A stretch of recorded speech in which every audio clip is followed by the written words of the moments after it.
जब किसी दिन आचार्य के सामने हमारा कोई एक दोष अभिव्यक्त होता है ना, तो जो हमारे 15-20 साथी थे, जो 10-15 साल से हमारे से खार खाए बैठे थे, वो भी आके सारी शिकायत करने लग जाते हैं। बोलते हाँ, इसने मेरे को भी पिछले साल मेरे साथ भी इसने ऐसे किया था। बोलते जब मैं नया आया 5 साल पहले, तब इसने मेरे साथ भी ऐसे किया था। बोलते हाँ, इसको मैं तो बचपन से ही जानती हूँ, मेरे जिले का रहने वाला, इसने वहां भी ऐसे किया था। इस व्यक्ति को लगता है इन सबको आज ही मुखरित होना था क्या? इतने दिन से भी तो चुप बैठे ही थे ना, क्योंकि अब उसके विपाक का समय आ गया। क्योंकि जब तक वो मृदु मृदु थे तो वो विपाक देने को सक्षम नहीं थे। अब जब ये एक ने विपाक देना शुरू किया तो जितने मृदु मृदु हल्के हल्के थे वो सारे पाप और पुण्य साथ आकर के ऐड हो जाते हैं, जुड़ जाते हैं ये। तो इसलिए इन्होंने कहा कि ये जो व्यक्ति है, अधिमात्र तीव्र संवेग है जिसका और अधिमात्र उपाय है, इसके लिए तो समाधि लाभ और समाधि फल और भी ज्यादा नजदीक हो जाता है। आसन्नतम समाधि लाभ समाधि फलम च इति। तो अब ये कह रहे हैं किम एतस्माद् एव आसन्नतम समाधिर्भवति अथ अस्य लाभे भवति अन्योपि कश्चित् उपायो। बोले ये समाधि लाभ होने का और समाधि फल होने का बस ये केवल एक ही उपाय है क्या? कि व्यक्ति बहुत ही तीव्र संवेग से लगे, तीव्र उपाय हो, श्रद्धा वीर्य स्मृति समाधि आदि, उसका कहीं भी वो टूटे नहीं, बनी ही रहे, विवेक ख्याति का अखंड प्रवाह बना रहे। क्या यही एक उपाय है या कुछ और भी हो सकता है?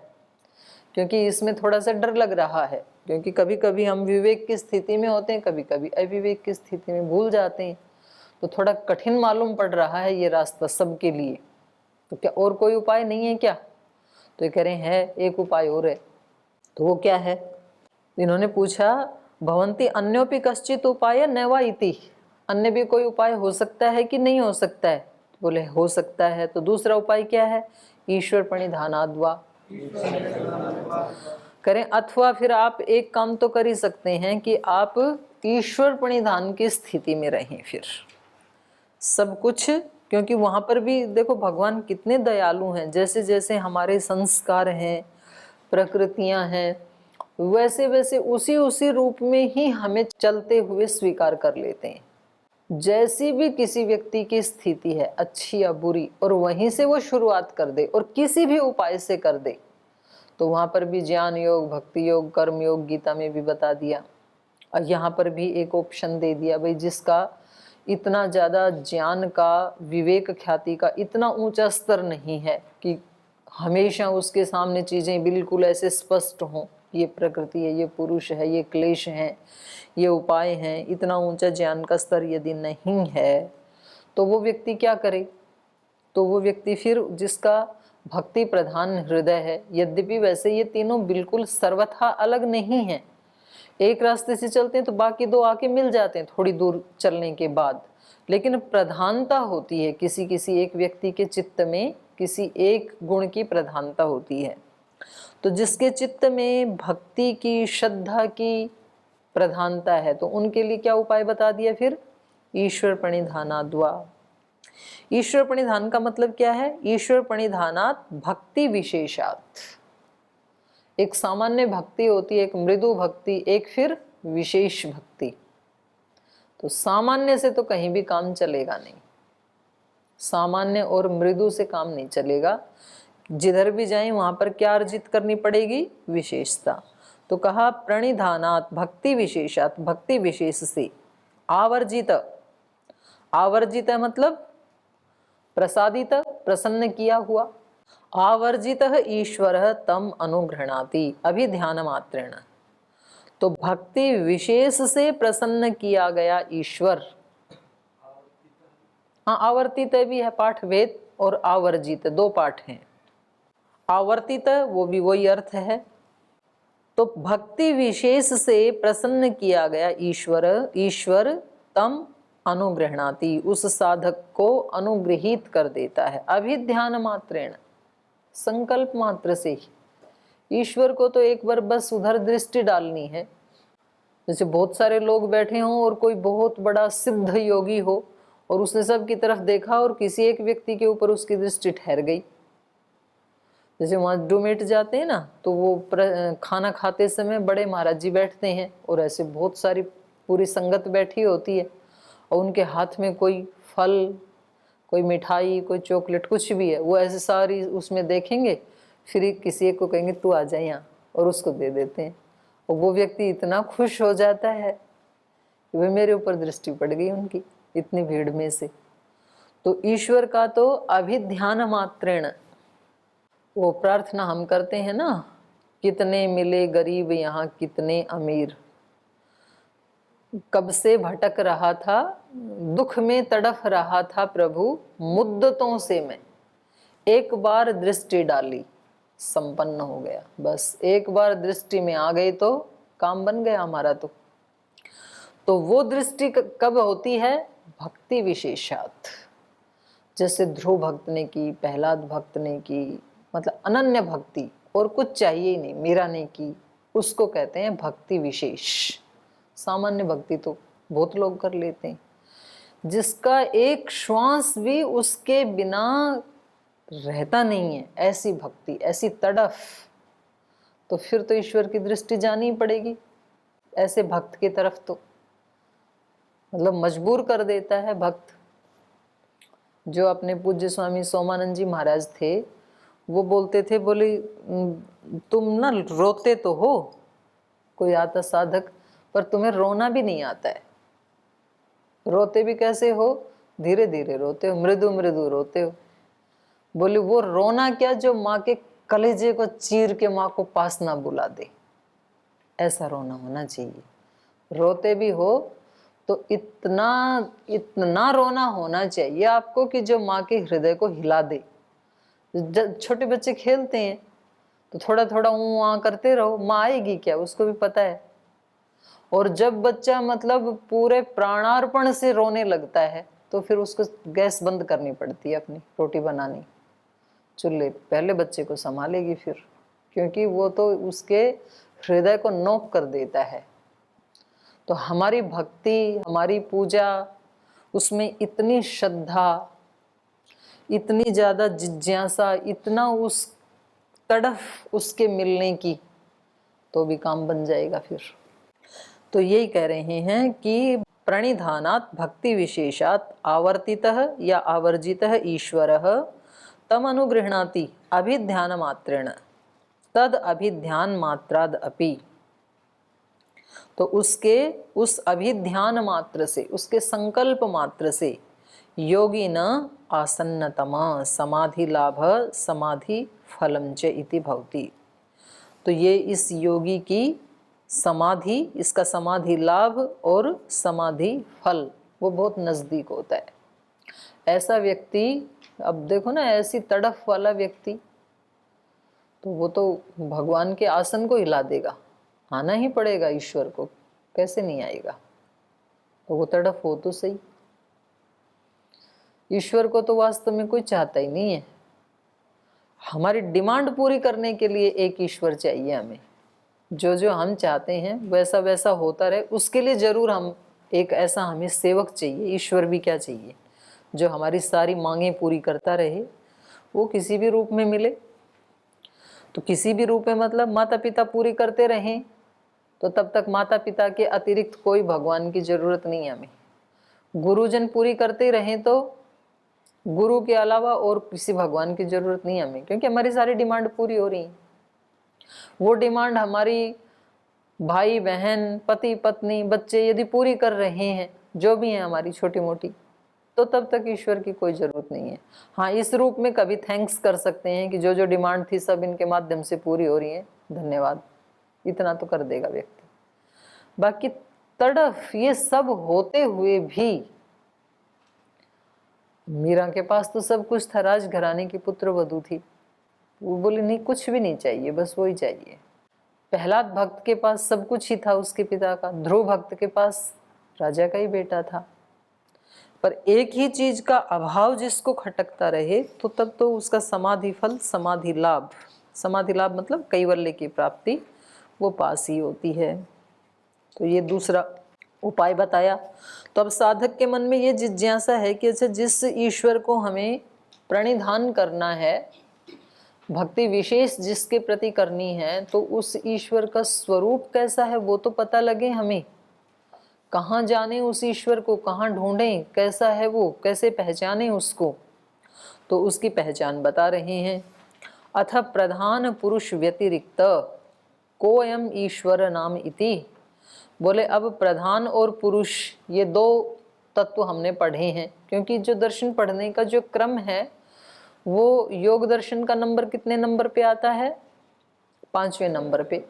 सबसे पहले पढ़ने योग्य दर्शन कौन सा है? पूर्व मीमांसा, जिसमें कर्म कांड के बारे में पूरा बताया, सबसे पहले उसका पर्याय है। उसके बाद दूसरा, कर्म के बाद धर्म, पूर्व मीमांसा के बाद वैशेषिक। वैशेषिक में क्या बताया? अथा तो धर्म जिज्ञासा। अब धर्म की जिज्ञासा करते हैं, और धर्म क्या है? यह तो अभ्युदय निश्रेयस सिद्धि सधर्म। जो धर्म वहां बताया था पूर्व मीमांसा में, वहां पर बताया कि भाई किसी व्यक्ति को धार्मिक बनना है तो वो ये याग करे, ये यज्ञ करे, ये धर्म है, वहां बता दिया। अब धर्म की परीक्षा यहाँ होगी कि वो धर्म क्या है। बोले भाई धर्म वो है जिससे दोनों उन्नति हो। तो यहाँ पर बस धर्म के बारे में ये सूत्र बोल करके बाकी आगे फिर धर्म की कोई चर्चा नहीं है वैशेषिक में, क्योंकि वो चर्चा वहां हो चुकी है विस्तार से। तो उसको अगले वाला जो दार्शनिक है वो उसको नहीं उठाएगा जो पहले हो चुका है। अब तीसरे नंबर पे पढ़ने योग्य है फिर न्याय, कि जिस धर्म के लक्षण परिभाषाएं बताई हैं वैशेषिक में और पूर्व मीमांसा में, उसकी परीक्षा कर लेते हैं प्रमाणों से, वो ठीक है कि नहीं है। तो न्याय दर्शन है फिर प्रमाण प्रधान दर्शन, तीसरे नंबर पे वो पढ़ा। चौथे नंबर पे अब हमें स्थूल धर्म के बारे में पता हो गया, उसका उद्देश्य पूर्व मीमांसा में हो गया, लक्षण वैशेषिक में बता दिए, परीक्षा न्याय दर्शन में हो गई। अब चौथे नंबर के ऊपर आता है सांख्य। थोड़ा सूक्ष्म में उतरे हम। सूक्ष्म क्या है? तो वहां बताया प्रकृति और पुरुष दो ही चीजें हैं, और उसको आप किसी भी नाम से बुलाएं तो सारा विस्तार प्रकृति और पुरुष इन दो तत्वों को जान लेंगे तो आपके 3 प्रकार के दुखों की निवृत्ति हो जाएगी। तो वहां पर फिर जो प्रकृति और पुरुष का पूरा वर्णन किया 6 अध्याय में, उसके बाद फिर पढ़ने योग्य कि उसका साक्षात्कार कैसे करें उस प्रकृति और पुरुष का। उसके लिए है फिर योग दर्शन। प्रकृति और पुरुष को हमने जाना, अभी इसका साक्षात्कार कैसे करना है। तो इन्होंने उपाय बताए, भाई आप अभ्यास वैराग्य से शुरुआत करो, फिर संप्रज्ञात समाधि लगाओ, फिर असंप्रज्ञात समाधि लगाओ। ये भी नहीं होता है तो ईश्वर प्रणिधान करो, उस ईश्वर के स्वरूप को जानो, माने बहुत गहरे में अपने सत्य को जाके प्राप्त करो। तो ये 5वें नंबर पे पढ़ने वाला दर्शन है। और इसको पढ़ने के बाद फिर लास्ट है वेदांत, ज्ञान की पराकाष्ठा। तो ये तो हो गया प्रकृति के बारे में, आत्मा के बारे में आप सब कुछ जान लेंगे, और फिर इससे भी ऊपर जो सत्ता है उसको जानने के लिए लास्ट में वेदांत। तो अब यहाँ पर ये अवतरणिका में बता रहे हैं, अथ प्रधान पुरुष व्यतिरिक्त, जो सांख्य में हमने प्रधान और पुरुष के बारे में जाना था उनसे अतिरिक्त, क्योंकि हमने तो 2 को ही जाना अभी, एक प्रधान है एक पुरुष है, उससे अतिरिक्त कोयम ईश्वर नाम इति। ये ईश्वर नाम की सत्ता तीसरी कौन सी आ गई? तो इसका वर्णन कर रहे हैं ये। क्लेश कर्म विपाकाशयी रपरामृष्टः पुरुष विशेष ईश्वरः। तो इन्होंने बताया कि जो क्लेश कर्म विपाक आशयी अपरामृष्टः, इनसे जो अपरामृष्ट है माने परामर्श से रहित है, वासनाओं से रहित है, ऐसा एक विशेष प्रकार का पुरुष वो ईश्वर है। एक पुरुष को तो आपने जाना आत्मा के रूप में, और इससे भी विशेष एक पुरुष चेतन वो ईश्वर है, क्योंकि इस पुरुष के साथ क्लेश भी जुड़े हैं, कर्म भी, उन कर्मों का विपाक भी, उनकी वासनाएं भी, ये सब जुड़े हुए हैं इस पुरुष के साथ। तो लेकिन जिसके साथ इनका कोई लेश मात्र भी संपर्क नहीं है वो ईश्वर है। तो सबसे पहले क्लेश शब्द आया, तो क्लेश क्या है? अविद्यादयः क्लेशाः, अविद्या अस्मिता राग द्वेष अभिनिवेशा पंच क्लेशा, ये तो 5 क्लेश हैं। फिर दूसरा नंबर पे आया कर्म, तो कर्म कितने हैं? तो कहा कुशला कुशलानि कर्माणि, कुशल और अकुशल, पाप और पुण्य, धर्म अधर्म, ये 2 प्रकार के कर्म हैं। कुछ धार्मिक कर्म है, पुण्य कर्म है, कुछ अधार्मिक कर्म अपुण्य कर्म है। फिर तीसरे नंबर पे शब्द आया विपाक, तो विपाक क्या है? तत्फलम विपाक, उन धर्माधर्म जो कर्म है उनका फल, ये ही विपाक है, तत्फलम। फिर आया आशय, अगले नंबर पे आशय क्या है? तद अनुगुणा वासना, तद अनुगुणा मतलब उस विपाक के अनुरूप जो हमने फल भोगे, सुख दुख, उसकी फिर वासना भी तो बनती है ना, संस्कार भी तो बनते हैं। तो कहा तद अनुगुणा, उस सब के अनुरूप ही वासना, वासना मतलब संस्कार, तो उसको कहा यहाँ पर आशय। और इन सब से जो अपरामृष्ट, इन सब से जो रहित है, निर्लिप्त है, वो क्या है? पुरुष विशेष ईश्वर है। तो कह रहे हैं कि ये यद्यपि ये सारे जो हैं अविद्या, कर्म, कर्मों का फल और उनके संस्कार, ये सब आत्मा में नहीं रहते। तेज मनसी वर्तमाना, ये मन में वर्तमान रहते हैं, अंतःकरण में रहते हैं ये, लेकिन पुरुषे व्यपदिश्यन्ते, लेकिन पुरुष में ये कह दिए जाते हैं, आरोपित कर दिए जाते हैं, रहते हैं ये सारे मन में, चित्त में। स ही तत्फलस्य भोक्ता इति, क्यों कह दिया जाता है, व्यपदेश क्यों कर दिया जाता है? क्योंकि उस फल का भोक्ता वही है। वास्तव में सुख दुख का भोक्ता कौन है? चेतन ही है, पुरुष ही है। वो मन और बुद्धि के माध्यम से भोगता है, लेकिन उसकी अनुभूति, अंतिम अनुभूति उसी को होती है, इसलिए उसी के ऊपर आरोपित कर दिए जाते हैं ये क्लेश आदि भी। उसका उदाहरण दे रहे हैं, यथा जयः पराजयो वा योद्धृषु वर्तमान स्वामिनी व्यपदिश्यते, जैसे किसी की जय या पराजय योद्धृषु वर्तमान, योद्धाओं में वर्तमान होती है, लेकिन स्वामिनी व्यपदिश्यते, उसके स्वामी में, राजा में उसका व्यपदेश कर दिया जाता, आरोपित कर दी जाती है। बाहर जाकर के खिलाड़ी खेलते हैं तो हार या जीत तो वो करते हैं, लेकिन कह दिया जाता है देश जीत गया, इंडिया जीत गया या इंडिया हार गया, तो उसमें आरोपित हो जाती है। यो ही अनेन भोगेन अपरामृष्टः, और कह रहे हैं कि जो इन सब भोगों से असंपृक्त है, अपरामृष्ट है, तो वो क्या? स पुरुष विशेष ईश्वर, वो जिसमें ये उपचरित नहीं होते हैं, इस आत्मा में तो इनका उपचार हो जाता है, व्यपदेश हो जाता है, और जिसमें ये उपचरित नहीं होते हैं, जो इनसे सर्वथा असंपृक्त है, अपरामृष्ट है, स पुरुष विशेष ईश्वर, वो है ईश्वर। कैवल्यम प्राप्तास्तर्हि संति च बहवः केवलिनः, कह रहे हैं उस कैवल्य को प्राप्त हुए, मोक्ष को, अपवर्ग को प्राप्त हुए, कैवल्यम प्राप्ता तर्हि संति बहवः केवलिनः, बहुत सारे उस कैवल्य को प्राप्त करने वाले केवली योगी हुए हैं। ते ही त्रीणि बंधनानि छित्त्वा कैवल्यम प्राप्ताः, उन्होंने 3 प्रकार के बंधनों को भेद करके, तोड़ करके, 3 प्रकार के बंधन कौन से हैं? हाँ, आधिदैविक, आदि भौतिक, आध्यात्मिक। तो इन तीनों प्रकार के दुखों को, बंधनों को, और ये बंधन ना एक जगह वहाँ पर कारिका में भी आए हैं, दक्षिणा बंधन, प्रकृति बंधन, उसमें बौद्ध दर्शन में भी आए हैं।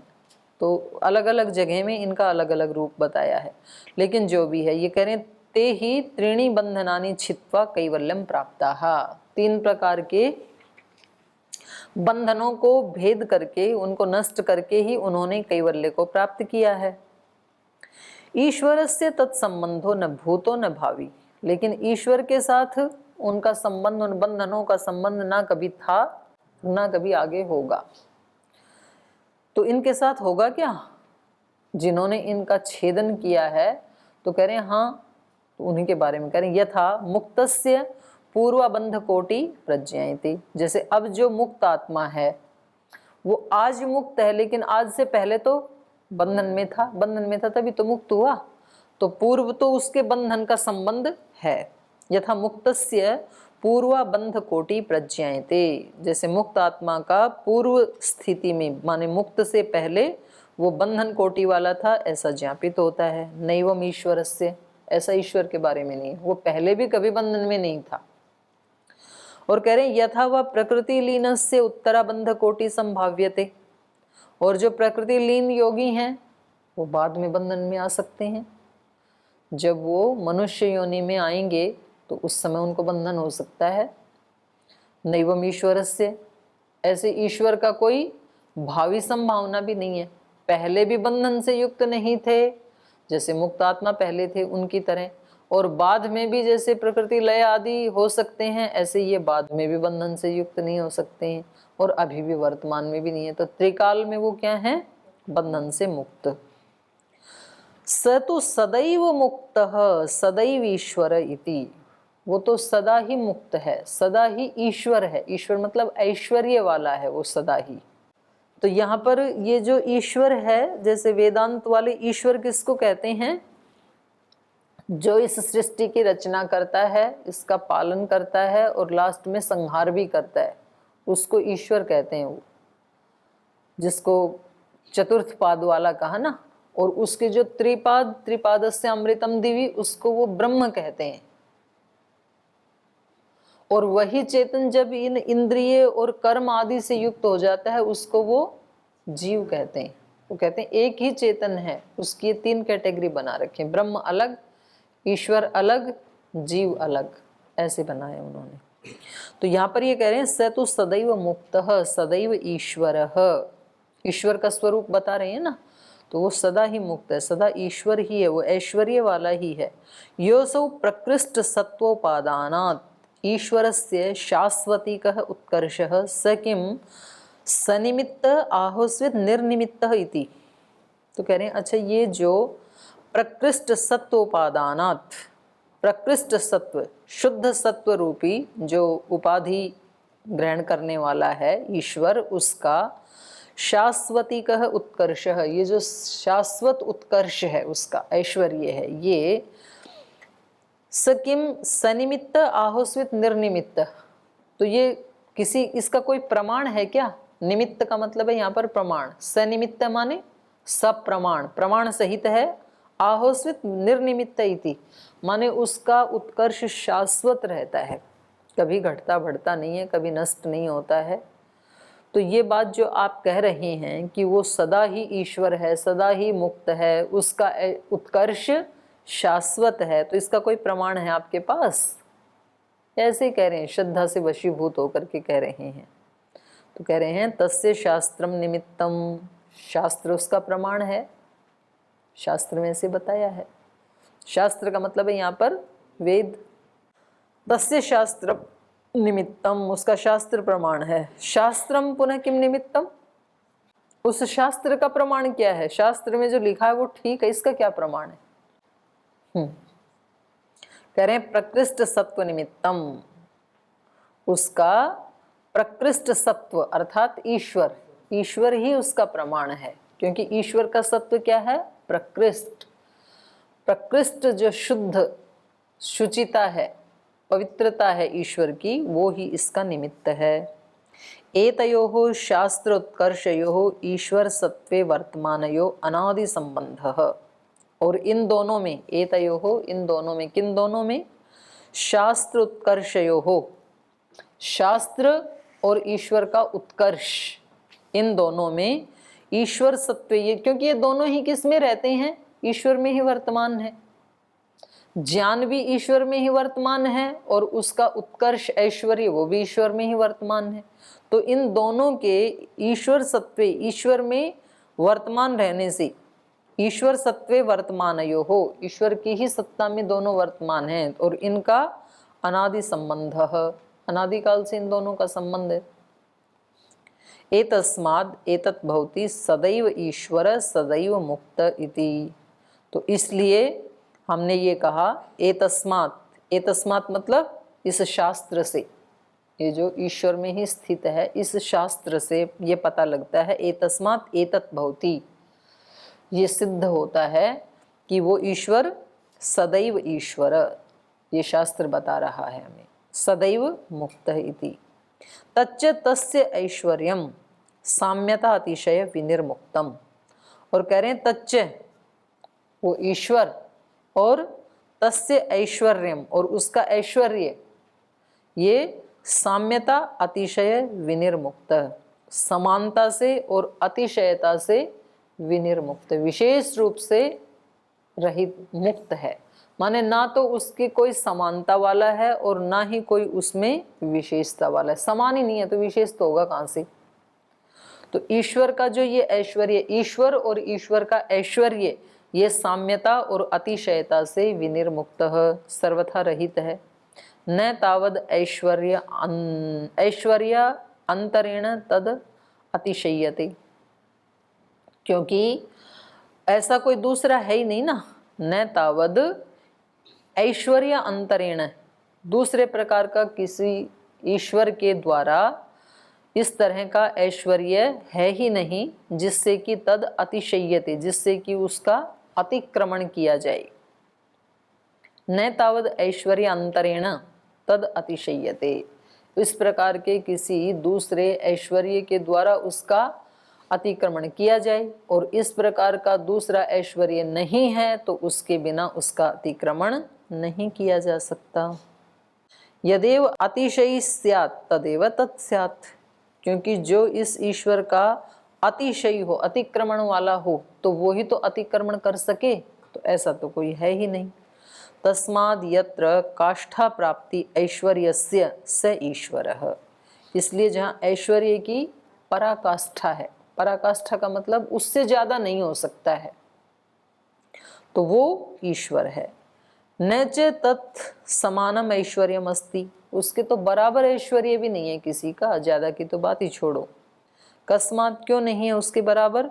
द्वयो तुल्ययो एकस्मिन् युगपत् कामिते अर्थे नवम इदमस्तु पुराणम इदमस्तु इति एकस्य सिद्धौ इतरस्य प्राकाम्य विघातात् ऊनत्वं प्रसक्तम।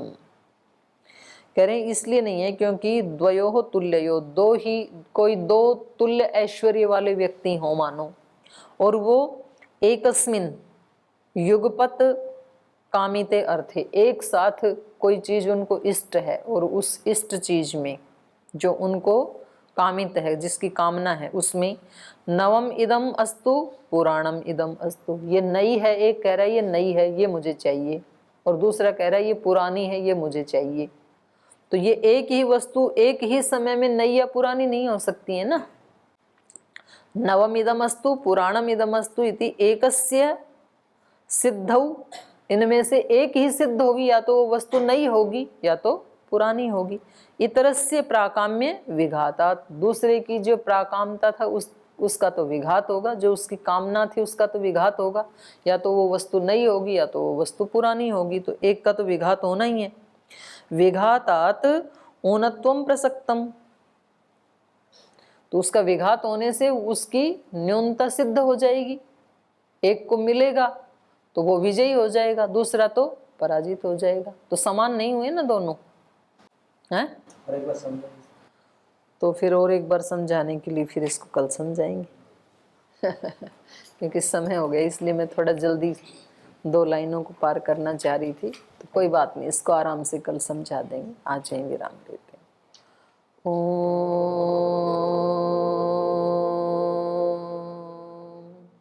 शांति शांति शांति। श्री गुरुभ्यो नमः।